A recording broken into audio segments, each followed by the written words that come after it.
मुलं ऐकत नाहीत आहेत, उलट बोलत आहेत, तर हे नक्की करा। आजकालची मुलं जास्त करून पालकांचं पटकन ऐकण्याऐवजी खूप हट्टीपणा करत असतात।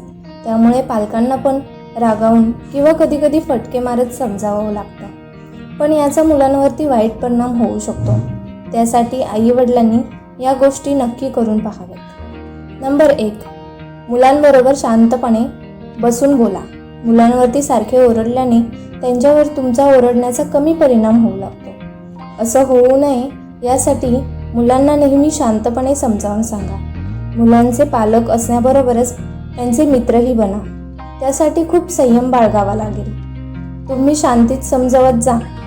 जर तरीही मुलं ऐकत नसेल तर त्यांना खेळाखेळात समजावत राहा, म्हणजे त्यांच्या लक्षात राहील आणि परत परत ती चूक होणार नाही। नंबर 2, मुलांशी भांडण करायची सवय सोडा।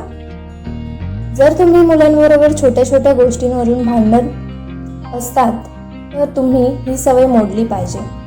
त्याने आपले मूल नकळत आपल्याकडून भांडखोर होते आणि हट्टीही होत जाते। त्यासाठी तुम्हाला जमेल तेवढे प्रयत्न करा। त्याला कविता किंवा छोट्या गोष्टींमधून शिकवा, जेणेकरून त्यांना शिकवण मिळेल आणि तुमचं म्हणणंही त्यांना व्यवस्थित कळेल। आणि सगळ्यात महत्त्वाचं, पालकांना स्वतःला आपल्या रागावरती नियंत्रण करायला हवे। मुलांच्या मनातील गोष्टी समजून घ्यायचा प्रयत्न करायला हवा। नंबर 3, नियम तयार करून ठेवा। तुम्हाला मुलांसाठी काही ठराविक नियम बनवून ठेवले पाहिजे। त्याने मूल कमीत कमी चुका करेल आणि नियमाने चालायला लागेल। मुलांना स्वतःचं मत मांडण्याची संधी द्यायला हवी।